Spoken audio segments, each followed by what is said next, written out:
on immobilizing it and securing a meal. This was instinct. Lana was losing blood. She was now in a semi-conscious state, but she still tried to push the bear away with her arms. Slashes across her hands and forearms were testament to the incredible fight she put up. As locals continued to try and scare the bear away, it leapt off the 61-year-old once more and backed away momentarily before returning to her a third time. It was relentless. This time, one of the neighbors ran at the bear. It was too terrible to watch, seeing someone being torn apart like that. Finally, the bear ran away, its lumbering outline disappearing into the darkness. The emergency services were called, and, hearing all the commotion, Lana's husband Marv rushed outside. He couldn't believe what he saw. His wife, laying covered in blood on the ground. He ran to her and crouched down by her side. He held her hands in his and told her that everything was going to be okay, but he didn't know if it would be. But Lana knew her time was up.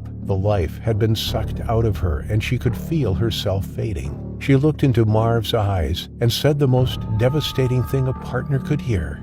"Marv, I love you. I'm going to die. Please take care of the dog." Marv started to pray. He held his wife in his arms and prayed for her to make it. The two of them were inseparable, and losing her was more than he could bear.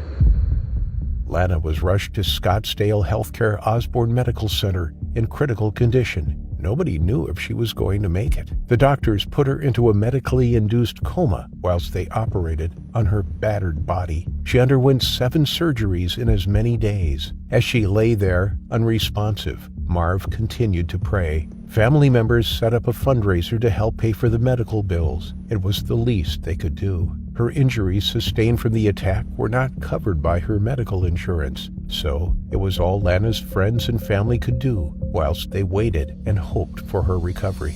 As the days ticked by and turned into weeks, it looked like Lana might make it. The medical staff were hopeful for her recovery. She was fighting back. Some of her wounds were healing, and her vital signs were improving. She received 11 operations in total to repair her scalp that had been torn away and the deep defensive wounds on her arms. But in a cruel twist of fate, Lana suddenly took a turn for the worse. Unbeknownst to the doctors, a new strain of bacteria was overcoming Lana's body. This bacteria was surging through her, likely from the bear's claws, and hadn't responded to the antibiotics. Suddenly her skin grafts weren't taking, and her vital signs began to plummet. Her body was shutting down. The medical team raced to try to determine what bacteria were causing the intense infection, but no matter what treatment they tried, it wouldn't work.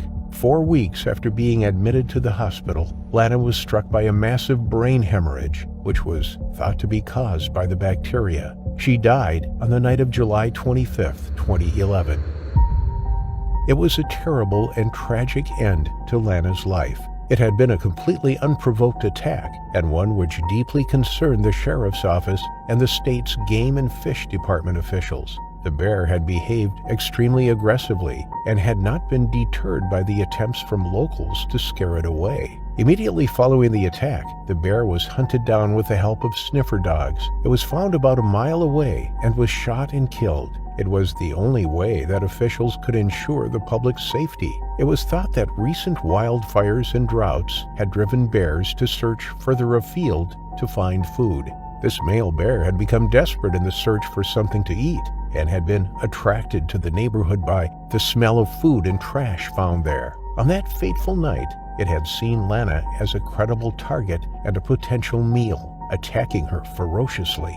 Forensic tests carried out after its death confirmed that it was the bear responsible for Lana's attack.